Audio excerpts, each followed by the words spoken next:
Hey, everybody, and welcome back into the Katella Chronicles podcast with your host, Dominick Lorenz, and co-host David Goodkind in the house. So much to get into, and for the first time here on the podcast, we're going to be discussing a little bit about the Anaheim Ducks. The NHL draft took place last week. Free agency kicks off on July 13th. So much to get into.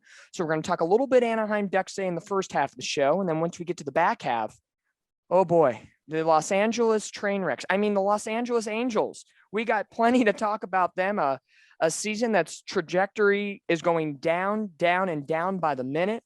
Perry Minasian has made some comments in the media. The Angels are performing not to expectations. And right now it's a dumpster fire in Anaheim. But David, before we get into it all, how are we doing today? Doing great. Sports-wise could be better, but personally doing as best I can. You know, us Angels Ducks fans can commiserate a little bit with youth movements and potential rebuilds. And it just hasn't been a fun time in Orange County for our sports teams in the last couple of seasons. But let's get to some good things. And we're going to start off with the Anaheim Ducks today. So all Anaheim Ducks fans, turn up the volume here. The draft took place last week in Canada, and the Ducks have 8 quality picks. Was it a flashy draft for the Ducks? No. But was it a draft of quality for new GM Pat Verbeek? I think so. 10th overall, first-round pick, Pavel Mikhanov out of Russia, defenseman, strong body, great skating ability. I think that's something that the Ducks have needed after losing Josh Manson, Hampus Lindholm last season during the trade deadline. And P.S. Congratulations to Josh Manson on winning the Stanley Cup with the Colorado Avalanche. But Ducks pick up Pavel, a nice pick in the top 10. David, what do you think of Pavel Mikhanov? Well, it strengthens the blue line, and they really needed help on the blue line. So I noticed it was a rare Russian draft pick too. With the youth movement and everything, I expect him to get a look pretty early on in his career out here. So just excited to see what he can bring to the team. And playing in the Ontario Hockey League, a good scoring defenseman as well. The Ducks really haven't had that in a number of years. You know, Cam Fowler, he's more defensive purposes. He doesn't score as much as he used to. Josh Manson, when he was a Duck, and P.S., we'll talk about this in a little bit. Hopefully he becomes a Duck once again in free agency. Manson wasn't much of a scorer either. So the Ducks really haven't had that point scorer on the D-line in many of years. And Mikhanov, 17 goals, 45 assists, so 62 total points in 67 games in the OHL. He does have that scoring ability, and he's, like I said, not your typical defenseman. He provides an aggressive rush, a highly skilled footwork skater. When the Ducks right now are in a position with a lot of youth on the organization side, in the minors and on the big club, you're going to need a guy, even though he's 18 years old. Ducks, out of all 8 picks, they drafted one 20-year-old. Everybody else was 18 years old or younger. That's a crazy fact to me, but the game of hockey is getting younger and younger as we go along. But when you have the basics and the fundamentals of good footwork, good hands, and a natural scoring ability, I think that's really great for the Ducks to get, especially at the number 10 slot of the draft in the first round. I think a very big pickup in Pavel Mikhanov out of Russia. So the Ducks get him at number 10. They kind of followed up in the first round, 22nd overall, with Nathan Gaucher. So a centerman, so one defenseman, one centerman, and now the Ducks are kind of figuring out how are they going to go about the forward situation without the captain, Ryan Getzlaf, there. You got Troy Terry, you got Trevor Zegras. What do the Ducks do now, David, with the front end and the scoring aspect of these lines for the Ducks in the front? I think it's going to come through free agency, really. They're going to have a lot of holes to fill, especially with the news we just heard about all the people they didn't tender offers to. You're going to see a little bit of blend of that youth that you already mentioned with maybe a little bit of veteran presence. So I think they're going to go that way while they continue to hopefully develop at the lower levels. But yeah, it's kind of hard to pinpoint what they're going to do, especially after today. We have now so many holes to fill, a fair amount of cap space to do it with. I'm looking at the depth chart, you already mentioned guys like Zegras. You have a lot of wings to fill out, really. I think the center position is pretty solid at the moment, but it's going to be really interesting to see what they do with the wings. And the 2 big moves that David's mentioning that the Ducks just broke a couple I would say about an hour or so ago, as we record here this episode 4 of the Katella Chronicles podcast on Monday, July the 11th. Sonny Milano and Sam Steele, two big names from the Ducks that were on the team last season, got plenty of minutes on the ice. The Ducks do not offer them qualifying offers, which makes them unrestricted free agents. So Milano and Steele are on their way out of Orange County, and that now opens two big holes in the forward position for the Ducks. I don't know if that went into GM Pat Verbeek's theory of drafting last week, if they knew they weren't going to re-sign Milano and Steele, and that's why they drafted a lot of forwards in this draft. They took three defensemen, a goalie, and the rest forwards. But with Gaucher, Ben King, who is another centerman, you kind of start seeing, even as they go down the draft line, here come the forwards coming out. And like we mentioned, they are young. They are going to be in the farm system for a while in San Diego and in some other places. So it's going to take time. They're not immediately going to have an impact on the Ducks roster right away, but the Ducks do a great job of scouting talent, drafting talent, and bringing them up. So when they do get to the ice at Honda Center, they are ready to go. I'm not saying they're going to be all-star caliber MVP type status right away, but the Ducks do it the right way. And we can't say that about many teams right now. You know, David and I can joke all the time that the Angels don't do it right in any sense of the word, but you know, the Ducks and the Angels, two different sports, but the youth movement is constantly there for the Ducks. So the Ducks always love goalies. You know, we've seen it for years where they had John Gibson, Frederik Andersen, Dotzel, Ilya Brizgalov.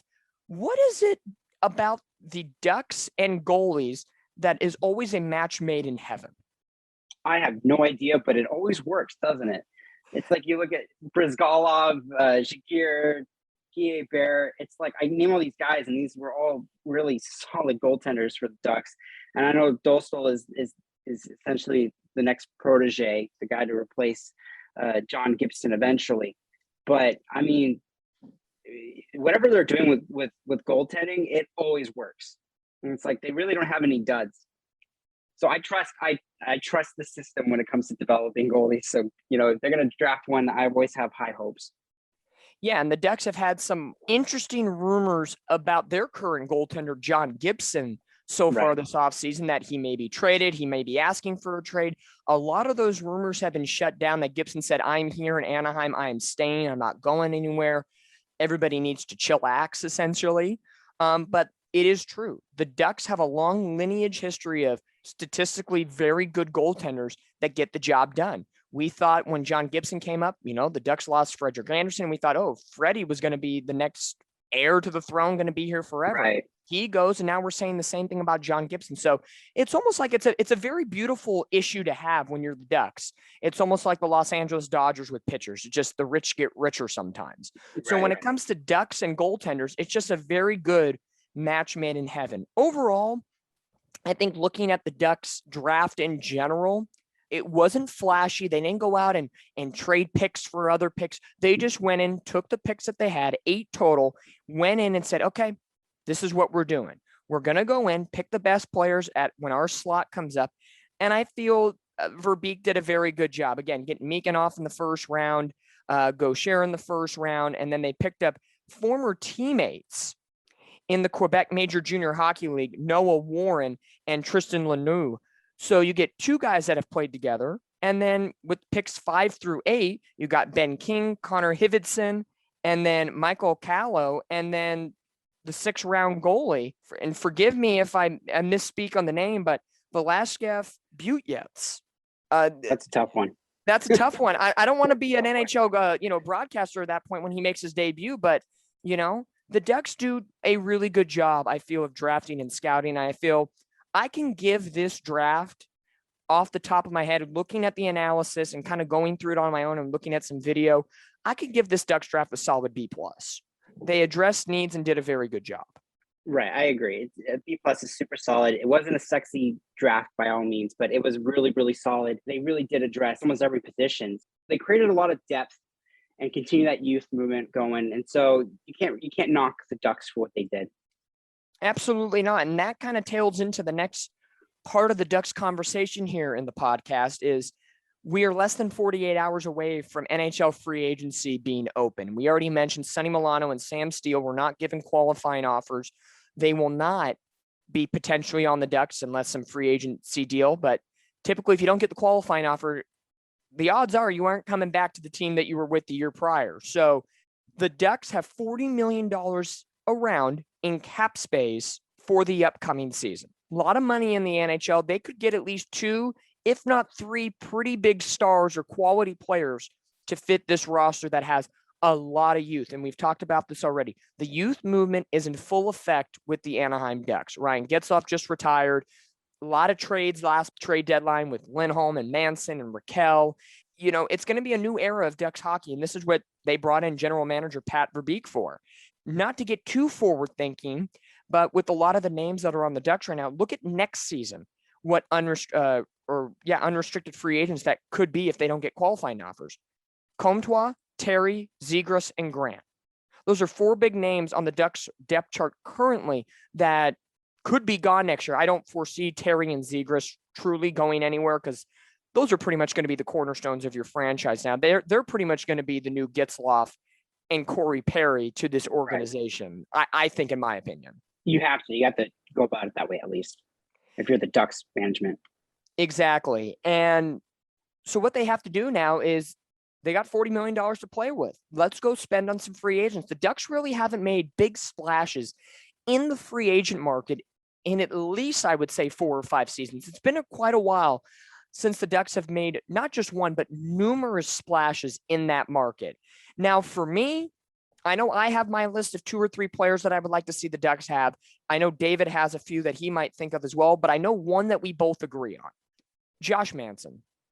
The Ducks need more defensive prowess, and he was constantly that guy on the Ducks. He was always that kind of enforcer mentality, and he's a leader now with the Stanley Cup ring on his hand. He can bring him alongside Cam Fowler and Adam Henrique, but you're looking at those 3 guys could be the new captain, assistant captain type personas on this roster. I think Josh Manson would be a slam dunk if he came back to Anaheim. Yeah, he's an interesting case. I know he had his bad moments with the Ducks. He took a lot of bad penalties, but they really need that grit, and he really grew into his own during the Stanley Cup playoffs, and he played an important part for the Avalanche. So he's still in his early 30s. He's actually kind of on the younger side in this free agency class. So he still has room to get better. He's still in his prime. And I really liked what I saw from him on a really competitive team like the Avs last season. So bringing him back in, that veteran presence like you're talking about, the Ducks sorely missed that grit in the second half of the season. And I think, it's one of those situations where you go away from like home, and you kind of grow up a little bit, and you get better as a person, or in this case, a hockey player, and you come back home rejuvenated and ready to tackle on, the challenges with your family, your friends back in your hometown. So I think bringing him back home, it's a better fit now actually than before he left. And I think that would be a smart signing for the Ducks, I think. What I saw from Josh Manson in not just the Stanley Cup finals, but just in the playoffs in general, I saw growth out of him. He didn't go to a top tier Colorado team and just sit back, play on the 3rd or 4th line and just coast and get his ring. He played, he scored, he got in scrums. He did what Josh Manson does best. So he didn't regress at all. He got even better. And I agree with you on that side. Yeah, he got better.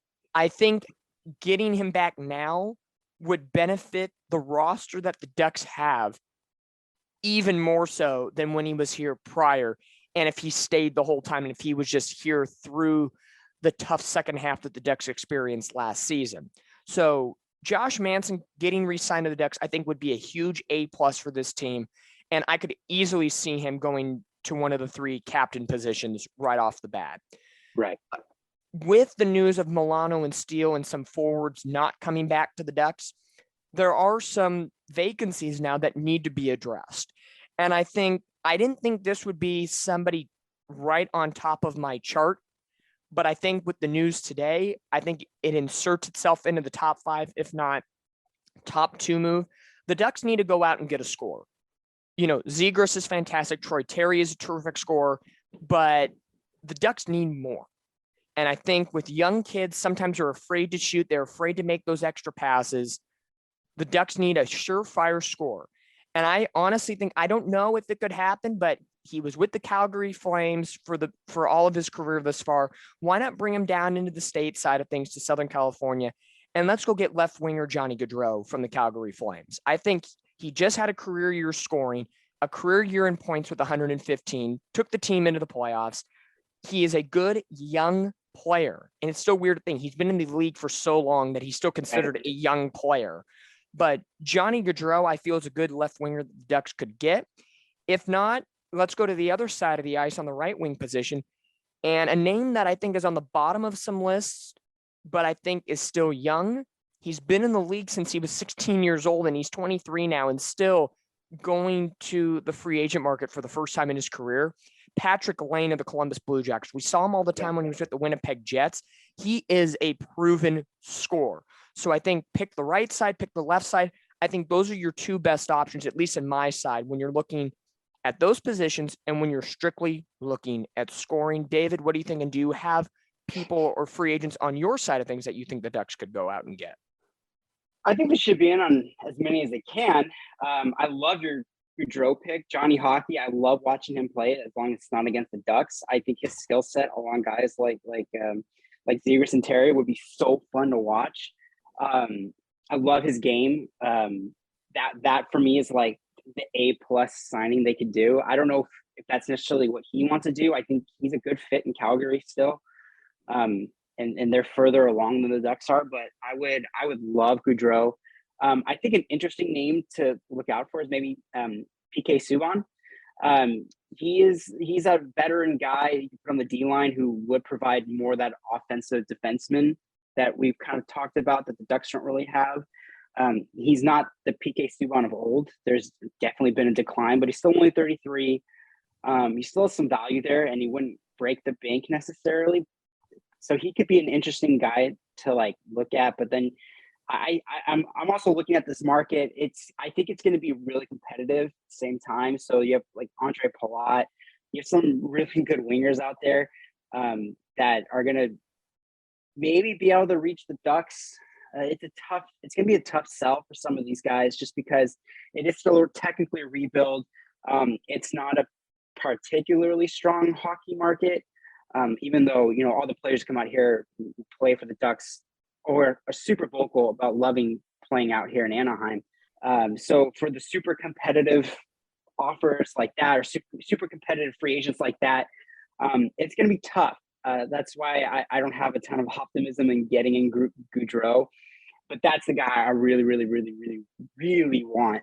But I think at the same time, as important as this offseason is, you mentioned Zegras and Terry, and you have to lock those guys up. There's no ifs, ands, or buts. Like those guys have to be staples of the Anaheim Ducks, not for this year, not for next year, but for years future. And you have to build around those guys. So you don't want to dole out too many bad contracts in this offseason and just hamstring yourself next season. So I think you're looking at like maybe 2-year deals for not like the top tier free agents, but kind of like a level below, maybe some good tradable deals. It's very interesting for the Ducks because, like you mentioned, this is a big free agency for the Ducks as an organization. And you think about it, they actually have money to spend, so that's great too. But the problem is there is that age disparity, and the Ducks are a rebuilding franchise. But at the same time, you saw last year as the Ducks the wheels were turning on the rebuild. They played very well in the first half, and then the second half kind of went downhill. But all those players that are on the Ducks depth chart right now that played during that tumultuous second half have that experience, had all that ice time. Now they can carry that over into the 2022-2023 season. And maybe it's weird. To me, it's not a full-blown rebuild, but there are rebuild elements. But I feel it could be a very quick rebuild for this Anaheim Ducks team. I guess you classify this next season, the 2022-23 season, as a rebuild season. I think that's fair to call it that, but it's not to say we're ruling them out of being in the playoffs, right? No, absolutely not.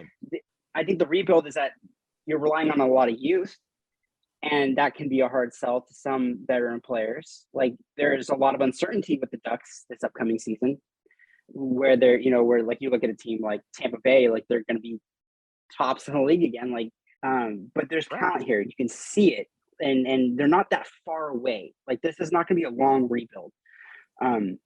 If anything, 2 years maybe, and then you expect them to be competing again. But even then, it wouldn't shock me if they were competing this season. So there's guys you can look at. Like, we're looking at like top free agents. Vander Kane sticks out to me as a guy who's got a lot of talent, but I don't think I'd want to bring him into this situation. Yeah, he's the personality. He's got the personality problems. But he's got a lot of talent. So it's and he's only gonna be 31 this upcoming season. So there's a lot of interesting things, and then it's one of those free agency periods where you're kind of like, I get if you make the big splash, and I also get if you just kind of add to the depth a little bit without adding those star players. I understand that too, and leave a little bit of flexibility monetarily speaking, just because the next free agency period is so important, and you really don't want to mess this one up and then hamstring yourself for the futures. But we've seen so far from Pat Verbeek, he's kind of done a little bit of everything so far. He was very aggressive at the trade deadline last year. Again, he traded away Manson, Lindholm, Raquel, and Delorier. So right there, he was aggressive. He knew a rebuild had to happen. Then in the draft, he does well. I would say it was more on the conservative side. It wasn't very aggressive. It wasn't flashy, but it was quality. So now you take both ends of the spectrum into free agency and say, okay, we've seen Verbeek do this. We've seen Verbeek do this. What are we going to get now out of the free agent market? And I would say I can see him playing a little bit of both. I would honestly, I could say it right now. I would love to see the Anaheim Ducks get two big stars, even though this is a semi-rebuild, pick the right two stars that can make this 2 to 3 year rebuild a almost half season to 1 year rebuild, and you're competitive, if not this year, for sure next year. And I know he's won championships already. You mentioned his name already, Evgeny Malkin. I think he's kind of a shot in the dark, very far off pick. I don't think he's coming to the Ducks, but if they could get somebody like him, if not him specifically, that would be a huge bonus win for the Ducks. What he reminds me of? It's kind of like a Sergei Fedorov. Flash, like a flash from the past, but it's kind of that. It would be that kind of signing. I think with Malkin, like Fedorov kind of tailed off at the end of his career, obviously, as one does with age. With Malkin, he's still very good at he's going to be 36 this season. He's still very, very good. It's just the injury concern with him, but he's still super talented and a great goal scorer. So he's a really, really, really interesting target, in my opinion, because he wouldn't come in and just be that veteran presence. You would rely on him for a lot, especially with the goal scoring duties. But it's that injury concern. He's gonna get competitive offers. There's gonna be a market for him, and I'm sure Pittsburgh probably still wants to bring him back. That's gonna be a tough guy to land, but nonetheless, very, very interesting in my opinion when it comes to potential acquisitions. So there's a lot of options with the Anaheim Ducks. Again, I thought B+ for the draft, and David, I think we can agree on this topic. The Ducks are, yes, rebuilding, but I don't think it's going to be a very long rebuild. I think they have the opportunity to make this a 1 to 1.5, maybe 2 year rebuild at most, but even still be competitive in this rebuild process. I trust the development of the team. I trust their decision making. Throughout the history of this franchise, no matter who's been in charge, things have typically gone pretty well. Since the inaugural season, they're always a competitive franchise. The last few seasons have been tough, but we've seen the talent that they're bringing up, and that they will continue to bring up. So this could be a good season, even through the rebuild and a potential playoff season. So, yeah, I have a ton of optimism with the Ducks moving forward. That's not to say I don't expect some bumps in the road. You know, the learning curve and the youth movement hitting some hard times. But right now, they haven't really given us any reason not to be optimistic, unlike another team down the road. Exactly, and what a perfect segue. But before we get to the other team that's across the 57 freeway, free agency starts Wednesday at 9 a.m., July the 13th. Keep tuned on that. For any and all updates on the Anaheim Ducks, follow us at our Twitter handle at Katella_Chron. But speaking of trust, speaking of train wrecks, speaking of issues on the other side of the 57 freeway, let's flip it now around here on the back end of the Katella Chronicles podcast to the Angels. Yes, dun, dun, dun. The Angels not doing well, to say the least. I don't even know if that's how we can categorize it. There's just so many issues going on with this team right now, outside of the words Shohei Ohtani. The Angels finish up a road trip going 1-8, get swept by the Astros, get swept by the Orioles, split a mini 2-game series with the Miami Marlins, 38-49 record, 19 games back of the Astros in the division. That's long gone. And 7 games back in the wild card. Mathematically still in it, but the hope is seriously dwindling. I believe today, as I looked, the percentage of the Angels' possible chances at making the postseason is around 6.4%. So you're telling me there's a chance if you're an Angels fan, but the Angels have not been good. 11-32 since May 25th, which is right before that dreaded 14-game losing streak happened. That record, 11-32 in that stretch, is the worst in Major League Baseball. And to top it all off, when Shohei Ohtani pitches recently, the Angels are 5-0 in Shohei's last 5 starts. That's fantastic. In any other pitcher on the mound for the Angels are 6-24, and those 2 records date all the way back to June the 3rd. A lot of negativity going on in the Angels. Before we get into the big article that popped up last night, Perry Minasian's short article with the OC Register's Jeff Fletcher yesterday, the little stat portion that I mentioned, 1-8 road trip, 11-32 since May 25th, and 6-24 since June 3rd when Shohei Ohtani is not on the mound. How can we conceive this? How do we accept it? It's a train wreck. I don't even know how much more we can talk about it or what superlatives we need to put in. Is there a way we can formulate this, David? Because I know you've been on the depth train for a long time, and we're clearly seeing it not working out right now for the Angels. It's funny going from the optimism of the Ducks to this. Even before the season started, I liked the additions that Perry made, but I never felt it was enough. Going into it, I felt like the Angels needed everything to go right to have a successful season, and forget the curse of the Angels in sports. That's just never happens, especially in baseball. 162 games, you're just not going to have everything go right all the time. With the Angels, it was kind of like a Jenga game. It's like one piece falls, and I could see the whole team falling apart. Rendon getting hurt, missing the season. Like, I could see that derailing the whole season. And of course, look where we are at now. You have like Raisel Iglesias not being the stud closer, and then all of a sudden it all falls apart again. It's so the way that the 2022 Angels were put together was so intricate and just so delicate, I guess is the right word, because one little mistake and the depth just did not cushion it. You look at teams like the Dodgers where they have depth oozing everywhere. It's like one guy goes down, next man up. The Angels did not afford themselves the next man up mentality. They just didn't put the talent around the squad coming into the season. So they basically needed an injury-free, everyone playing to their potential season, which was really unrealistic, but it looked realistic for a month. They needed the perfect season. Yeah, and it just wasn't happening. They have the talent, but they had glaring holes that just weren't filled properly. And once those holes were exposed, it's just like a quicksand. It just takes everything else in with it. And we're seeing that in full effect right now. There was a lot of holes in this organization, and there's still a lot of holes.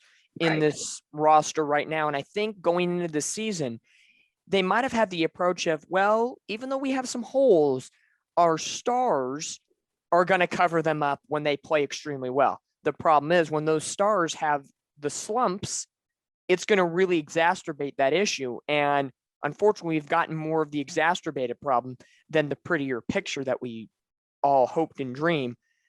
And we fantasized back in April and early May. It's just the perfect storm never happened. It did. Well, I'll say this. The perfect storm happened for 6 weeks. We It got it did. Yeah. from opening day until May 24th, or maybe just before that sweep in Texas was the glory days of the Angels this year, the cowboy hat and everything. The Angels won games that they shouldn't have won.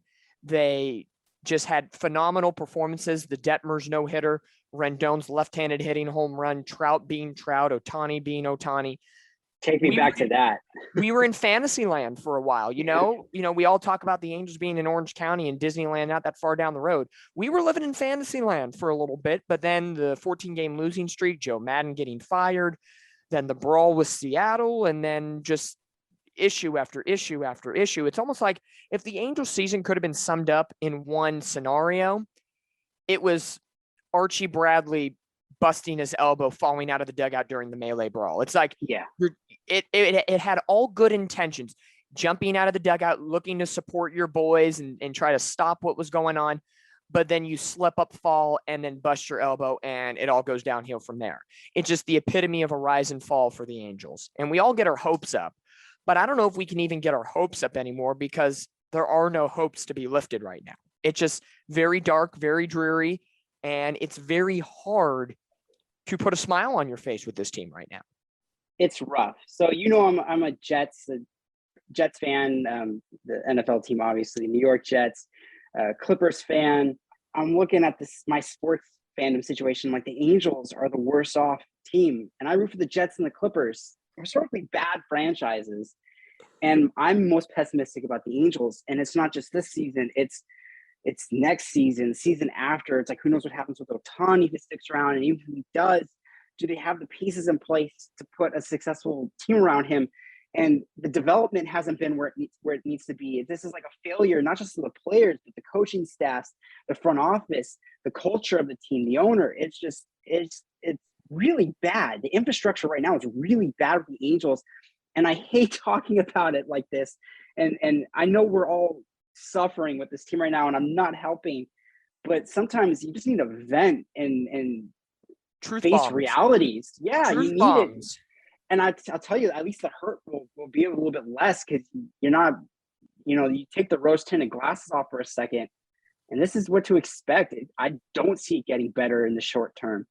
No. This season or next until No. significant change happens. And I know when Joe Maddon was hired, we talked about a culture. He really emphasized a culture change that just never happened.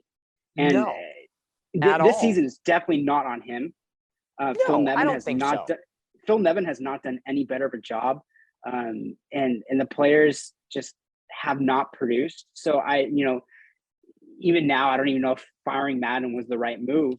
I don't know if you could fire anyone and fix the team. I know we've had our criticisms of Jeremy Reed and Matt Wise, and I don't even know if letting them go would solve anything. It's just that's how bad the situation has gotten. This is rock bottom of Angels baseball in the 21st century. You're experiencing it right now.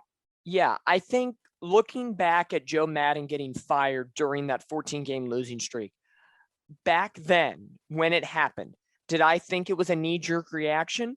Yes, I did think so because the ebbs and flows of the season happen all the time, and I felt Joe was taking a harder hit than most.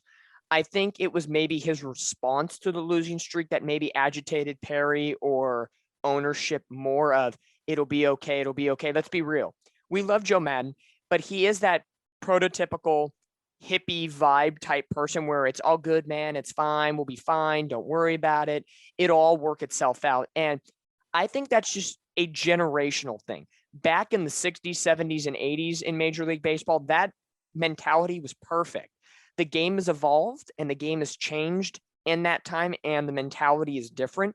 I think it's just two mentalities just not meshing. I think that was more of the problem with Joe Maddon than anything else he was doing. I don't think he had lost the roster at any point. I really never believed that. I think it was just a generational feel, and they had to get him out and bring Phil Nevin in.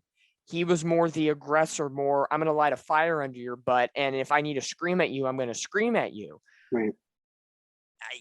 I think that's – so I really can't say anything bad about Joe Maddon. I really can't. Right. And I don't think firing him was going to solve everything.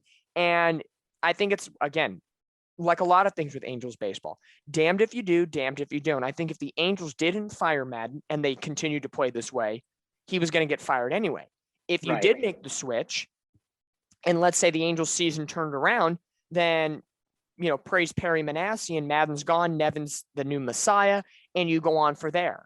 It's just a damned if you do, damned if you don't situation. I think you really touched on it too. To simplify it though, you can't lose 14 games in a row and keep your job. No. If you want to look at it pragmatically, like in the history of baseball, you do that, you're going to get fired. Correct. And then what I don't think management and Perry Minasian especially considered was that maybe the Angels really are that bad. Maybe they are as bad enough to lose 14 in a row. That's a whole organizational failure. So like the damn if you do, damn if you don't. Maddon, if he would have taken this team, turned it around, that would have been a hell of a coaching job. That would have been a really tough coaching job. That's manager of the year type things. Yes. And we're looking at it now in hindsight, 2020. It's like if he would have taken this team as is to the playoffs, wow. And really, but someone sold something to the devil to make this work. And also looking at it now, it's like we really don't know what part he played in the failure of this team, just because the players have been so bad. And then you bring in Nevin, who's not saying the right stuff. It's like his thing about, it's better to strike out than put the ball in play to hit double plays. I'm like, your odds of getting on base are a lot better if you put the ball in play than if you whiff or take the called third strike.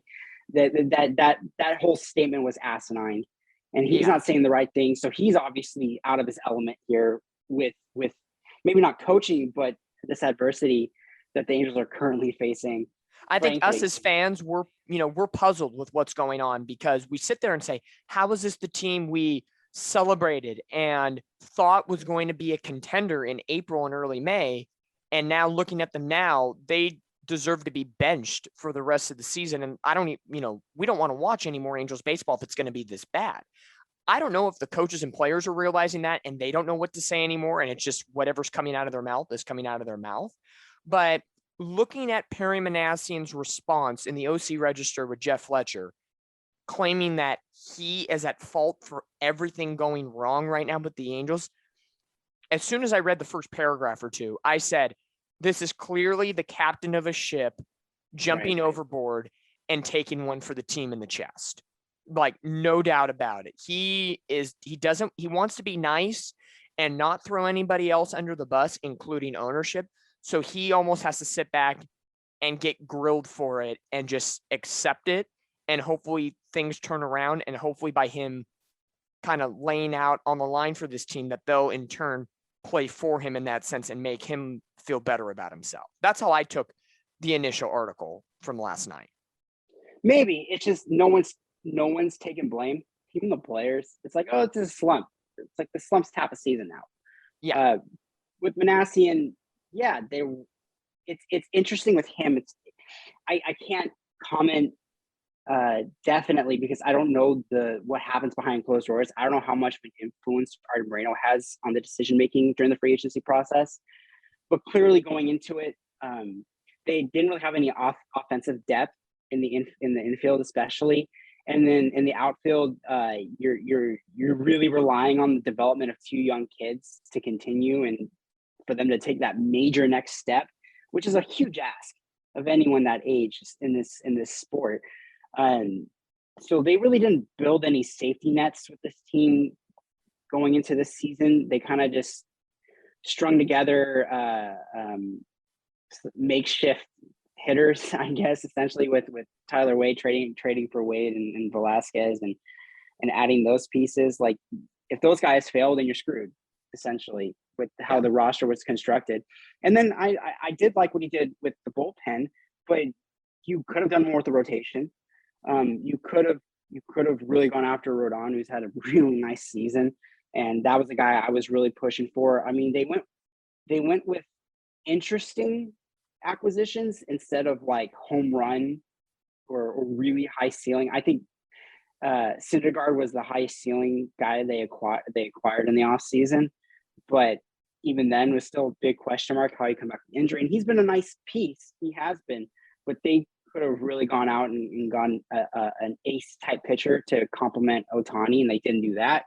The bullpen, I know people have complaints about it, but no one expected it to be as, I guess, porous as it has been. There's holes, and obviously Bradley being hurt doesn't help. And Tepera's kind of turned around a little bit, but he went through his struggles, and no one expected Iglesias to fall apart kind of like he has. So I don't blame Perry for at least the struggles in the bullpen. We all agreed at the time that the bullpen moves were nice moves, but I felt like the starting rotation could have been addressed better. The lineup, definitely. There's no question about that. I was complaining about that in the offseason when everyone felt, like pitching. I'm like, yeah, pitching. But there are holes in the lineup because you're expecting so much. It's like, oh yeah, well, Brandon Marsh and Joe Adell are going to be great. And I'm like, we don't know that. Yeah, we haven't had a long line to confirm that, and Mike feel Trout's like they be can. Good. Exactly. Ohtani's going to be good. You don't know if Walsh is going to replicate his season. You don't know if, you have three guys on your team that you kind of know what you're going to get out of: Rendon, Trout, and Ohtani. The rest are question marks essentially. And yes, you look at the Mets, right? And the Mets just said, screw it. We're going to pay out the butt for all these free agents and make all these moves, and we're going to make sure we're good. And the Angels kind of said, we're going to we feel to be smart moves and hope that we're good. That was the big difference. Like, the two teams were in similar positions going to the offseason. And one said, here's all the money, tax me. And the other one said, we're going to play a little bit safe, and we think we're going to hit. And we think that the small numbers we saw last season are going to carry over with these certain players. And they have. This is what I get from all of that. And I think that comparison with the New York Mets is spot on. The Angels always sit with me, and I feel they hear what everybody else is talking about. They need to go out and get a Max Scherzer, go out and get a Carlos Correa type shortstop, get those big name guys that are surefire hits and plug them in your lineup and go support Trout and Ohtani and Anthony Rendon. I get it. I feel the Angels look back and sit there and say, that's great. That's a good idea. But we don't want to play into the media or the fans' hands. We're going to do our own thing and prove you wrong and do the opposite of what you think. So you think we're creating a new version of baseball. Like, we're going to take a nobody and make them into somebody and kind of build our organization that way. That doesn't work in this era of Major League Baseball right now. You need surefire hits. And I have a question for you regarding that. Actually, do you think the Angels brass thinks they're smarter than everyone else in the room? Yes, and I think we've discussed this before. There's a common denominator at the end of the day, and it's not that hard to figure out. Most people should know, and it's two words. David, you know the two words. Tell me the two words. Arturo Moreno. That is correct. Angels owner Arte Moreno is the common denominator in every single thing that has gone on with the Angels, from the Tony Regan's GM regime to Billy Epler to Perry Minasian, and even including Jerry Dipoto. Correct. Yeah. All four of the Angels' recent GMs over the last 10 plus years, those four guys, Regan's, Dipoto, Epler, and now Minasian. The common denominator in all four of them is Arte Moreno. I feel Arte Moreno believes, and again, we don't know anything from the inside behind closed doors. This is just off initial feeling and what we're getting from the inside coming out to us. I feel Moreno thinks he knows the game and that he can sign whoever and it's just magically going to click. He feels, I'm just going to grab these things off the shelf, throw them to my coaching staff, whoever the coaching staff will be, and I trust them explicitly. I'm going to go vacation and I'll see you at the end of the year and tell me if it works out at the end of the day. I feel he has outsmarted the game. He has not evolved with how Major League Baseball has grown over the past 5-10 plus years. And it then in turn makes the GM, Regans, Dipoto, Epler, now Minasian, as the scapegoats to his problem. And it makes the GM, like Minasian, do what he had to do yesterday and basically take one for the team in the media. And P.S. Arte Moreno still has not faced the music of the media yet this year. After in spring training, he said, "Oh yeah, I'll talk with you guys near the end of spring training." Still haven't heard from him. He wasn't even at Phil Nevin's introductory press conference. That says a lot. If I'm a interim manager coming in, I would feel like I'm not getting the support of my owner of this organization. That's a red flag right there. Or you'd be like a Steve Cohen or Steve Ballmer kind of owner saying, here's a lot of money. I'm going to go get the best analysts in the game and trust the people around me to make the right decisions. But you get the contemporary people around you to make the right decisions. And Moreno's kind of still stuck with his staff, kind of the old school baseball way of thinking, I guess. But Arte continues to say, and we've heard this explicitly, I have the money, I have the pocketbook, we're going to do it. And he does it in a way where it looks like he's spending, but he's not. Right. Yes, you go out and get Anthony Rendon. Is it a name sign, and is it a productive sign? To a degree, yes. Is it a name? Rendon had just come off winning a World Series. Is he a quality defensive third baseman who, before playing a single game with the Angels, in theory, was going to be an all-star caliber third baseman? Yes. So in theory, it looks great. But in the 2+ years, well, technically this is the third season now that he's played, is it worth what we paid? Absolutely not. And that's based on injuries and the way that the Angels' luck has gone. Again, more common denominators with Arte Moreno. Rendon, Hamilton, Pujols, Vernon Wells, and I will put Gary Matthews Jr., C.J. Wilson. There's a lot that are demerits on Arte Moreno's track record of, I want this guy, he's shiny, he's cool, I want him, and it doesn't work out. I think with him too, it's a misallocation of spending. It's like we're talking about where you're putting the players. How about putting that money into development, into the minor league system? It's you don't have to go every offseason to try to go get the top free agent who's aging. If you have a bunch of young studs coming up on rookie deals. And I think the Angels thought they had that. The Angels thought they had that with Marsh and Adell.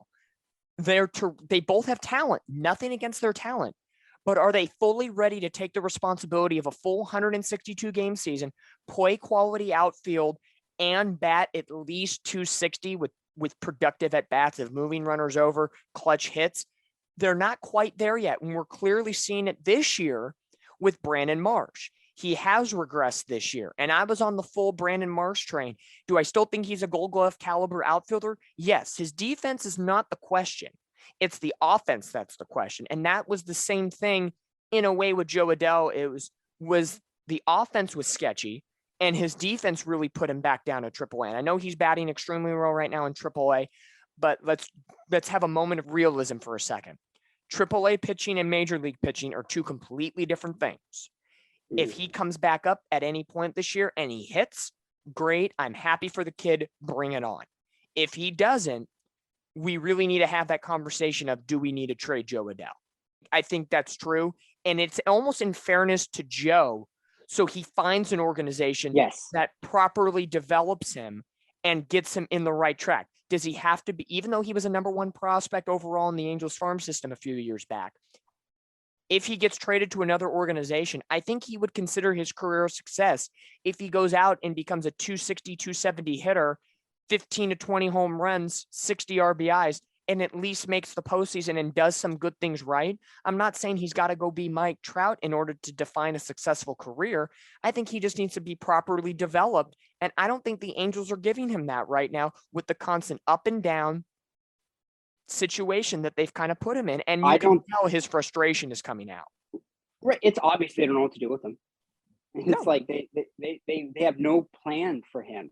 And as a kid, you're moving through with the expectations he has, and he's moving through the organization the way he is. he would be better. He probably, I mean, you look at both him and Marsh, put him in a system like Atlanta, they're probably not having the problems they're having right now. They're probably being developed better. And you're getting consistent playing time either, and you know what the goal is. You know you're in AAA for the year and that the expectation has come up next year.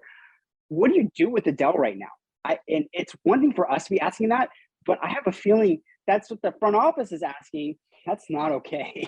If the front office and the coaches are asking, what do we do? You know that's a problem. I know a lot of people pointed this out during the weekend series in Baltimore. Shohei Ohtani was coaching Patrick Sandoval in the dugout in between innings. Right. Isn't that the pitching coach's job? I get it. Teammates can help teammates. That's great. But we saw for like 2 to 3 consistent innings, Ohtani acting like the pitching coach, looking over film in between innings with Sandoval. That's kind of a red flag. I love it. I love Shohei Ohtani helping out the guys. I have no issue with that. But should at least the pitching coach be in that conversation of maybe having the final say and kind of helping that development? Look at Trout getting ticked off about the tipping pitches. Why saying anything, you know? Exactly. If Trout can see it 300 feet away in center field, how can the pitching coach in the dugout not see it? That just is another layer of the Angels onion that we are unfurling here in episode number 4 of the Katella Chronicles podcast. We've been unfurling it for a while, but it's really, really coming to a head now. And this is just David and I feel, venting at this point, but we're not venting in a negative way. These are just truth bombs that we're having to unload because this is what's happening. We can't sugarcoat it anymore. This isn't a slump. We care. We're angry. We're angry because we care. You can't slump for a half a season, full season. There is a quote that I love in a very B-rated movie. We all know it. Jimmy Fallon and Drew Barrymore, Fever Pitch, all about the Boston Red Sox breaking their curse. He has a great line in the movie. I think for baseball fans, it's true. You can have a lucky day, a lucky series, a lucky season, but you can't have a lucky career. I feel that in turn goes, you can have a slump for a day, you can have a slump for a week, but you can't slump your entire season or entire career, could you? Maybe, but especially with star players like Mike Trout, is he going to slump his entire season? No, he has his moments, but he finds a way because he's so good to get out of them. The Angels are just in a very dark and dreary slump hole right now that has now gone on for years and years. So they're really putting that quote in perspective for me a little bit, but they don't know what they're doing right now. And I think in turn, going back to the Joe Adell situation for a quick moment here, I feel the Angels front office are afraid to bring him up one more time, because if he does fail or he doesn't bat as he is in AAA right now, they're going to know, A, we failed him. B, everybody else knows that we failed him. And C, he knows that we failed him. Right. And for extra credit points, let's go to problem D. What the heck are we going to do with the guy that bats 100 that was formerly our number 1 prospect? That symbolizes the Angels' issues very well right now. It's a mess, and I don't know if they know the fix or have a plan to provide any sort of remedy. It's like, in my opinion, I'm going to say the death words right here, but I think the season's over in terms of competitiveness. Okay. I think you have to embrace the youth movement. I think giving guys like Adell as much playing time at the big league level and letting him just, I mean, half a season, that's, you go after the trade deadline, you give him the second half of the season, show us what you got. You can't, he's not going to have any sustained success in the current setup. Like, you can't come up and go down and come up and go down. You're setting them up to fail. So you're already screwing yourselves that way if you go that route. But then you got to get crazy here. Stefanic should have been called to the water earlier. Move guys around positions, you know, put Ward back in the infield, let Adell play the outfield. You have to be okay to lose games now in wild ways just to try something different. Yeah, they're insane right now. They're doing the same thing over and over again and expecting different results. You have to get a little funky here. Empty out the playbook, right? You have to try every single avenue, and they're just not. They're just saying, "Oh, we'll get them next time," doing the same stupid stuff. You have to think outside the box here. And at the end of the day, as fans, we're frustrated because not only because they're losing, but the way they're losing. It's like, we used to say finding new ways to lose, but they're losing the same ways now every time. The amount of losses. one-run losses that could have been wins kills. Right. And, the games that they have blown, for example, Friday night's game in Baltimore, where they have a 2-run lead after Ohtani homers in the ninth to give you an extra insurance run 4-2. Rysell goes and gives it 3 in the ninth, and Baltimore walks it off 5-4. Right. It's just games like that are the ones that frustrate. Or let's look back about a month ago, that 11-10 loss in extra innings to Kansas City, where you go back and forth and back and forth. And it's almost like I'd rather would have lost 11-1 than lose 11-10 because we worked so hard to get to that 10 runs. It's very hard, especially for people like us and fans like us that care about this team and want to see them succeed.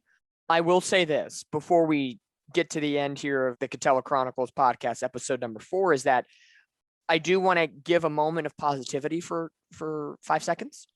Give a round of applause to Michael Stefanic. Yes, absolutely. He has come up, and after having an 0-for-3, 3 strikeout performance last Sunday against the Houston Astros, he gets his first hit in Miami, has his first multi-hit game, scores his first major league run, takes a wicked fastball to the back of the head, shakes it off, and runs the bases.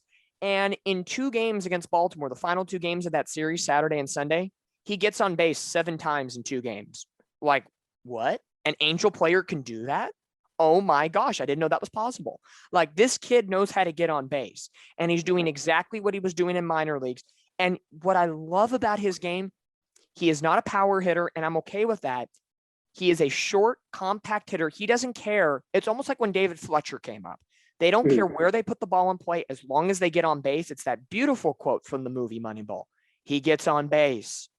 And that's what Michael Stefanic does. So I will say, excluding Shohei Ohtani pitching on the mound in Miami, Michael Stefanic clearly gets the player of the road trip. Right. No doubt about it. And to tie this whole conversation together with the fans especially, it's like the losing sucks, but we've been calling for Stefanic for a long time now, not just last season. Katella Chronicles, but a lot of the fans have been, because just try something. If something's not working, then we see Stefanic lighting it up in the lower levels, and then we're saying, all right, well, this guy is hitting the cover off the ball and showing a lot. Bring him up, try him out. Give a little energy.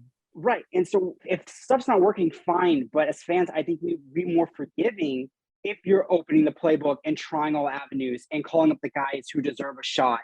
And to bring that all together, that's all we're asking for right now. We are realistic in the sense of what to expect from this team after the All-Star break, but we can stomach it more if they give a darn, giving guys ample opportunity and seeing what we have for the future and not just going through the motions. Exactly. Give me something that I can rely upon. I know we keep saying we're done with having hope or moral victories, but right now, I kind of would like a little hope, and Michael Stefanic is giving me that a little bit. At least there's some sort of silver lining in an individual's performance. Like when Ohtani homers or he has a great day on the mound, that gives me a silver lining. I can say, you know what? He's an angel for now, and he's performing well on that day, and what a game for Ohtani. Or Mike Trout does 3 for 4, a couple home runs or something. That's Mike Trout. Some individual silver linings is what I kind of look forward to right now this season. But to encapsulate all this, you mentioned this a minute ago, and I know in future podcasts, probably as we get closer to the trade deadline, we'll probably have a trade deadline only podcast or even a YouTube live or something along those lines. What would tie this whole thing together, and we're going to leave the fans soaking this topic to end the podcast. You say the Angels need to do something crazy, right, David? I got that right? Something along the lines of that, yeah. Okay. This is going to be, I think, what the Angels are going to do crazy, because they don't do what is methodically asked of them. They kind of go their own pace. I would not be shocked, regardless if the Angels are competing for the postseason or clearly continuing this direction that we're in right now. I would not be shocked if the Angels try to do something crazy and they become buyers at the deadline to supplement all the issues from the last 2 months. I wouldn't hold that against the Angels to go be buyers at the deadline and make absolutely no sense at this point. And that's why I want the fans to to marinate in until the very next Katella Chronicles podcast. I don't think we can start predicting this organization anymore. I think that's off the table. Yeah, that's fair. So that's pretty fair. As you guys all marinate in that herky-jerky juxtaposition of an organization right now, that will take us to the end of the Katella Chronicles podcast, episode number 4. I'm Dominick Lorenz. That is David Goodkind. We got to a lot of stuff today. Anaheim Ducks draft and free agency, the train wreck of a season for the Angels, and essentially over the last 20 to 30 minutes, we've been venting the problems of the Angels. And I think, David, does it feel good to vent a little bit? So much. Like, I'm tired of pretending that everything's going to be okay. They're going to turn it around. I just need to, you need to just say, there are problems. It's okay. There are problems. What I need to see, life goes on. What I need to see is just some fire under this team. Maybe it'll happen after the All-Star break. They need 3 or 4 days away from the diamond just to get the love of baseball back in their veins once more. But as we approach the All-Star break, the Angels off today, as we record this podcast on Monday, July 11th. Tuesday, a 3-game series with the first place Houston Astros, followed by a mini 2-game series with the Los Angeles Dodgers at Angel Stadium. That is the final 5 games of the first half of the season. I'm not even going to ask David or myself what we think will happen because it's just, no. We've punished you enough. We've punished you enough, with our weekly power rankings, which David has done a phenomenal job on so far this season. When I started those, the Angels were in them. The Angels were in them for 2 weeks, and then it went downhill from there. But Astros and Dodgers will be coming in. We'll see what happens. But until then, you can follow us at Twitter, which is at Katella_Chron. That's at Katella_CHRON, or you can follow us on our blog site, katellachronicles.wordpress.com.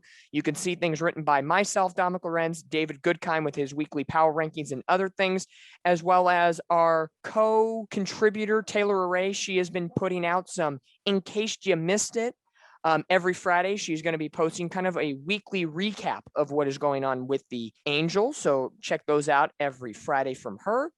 And until the next podcast, Anaheim Ducks, Los Angeles Angels, a lot of good things, some good, some bad, but right now I think the Ducks are weighing the goodness over the Angels' badness right now with free agency coming up. But my thanks to David Goodkind for coming out and co-hosting another podcast episode with me. David, thank you, as always. Of course, always a pleasure.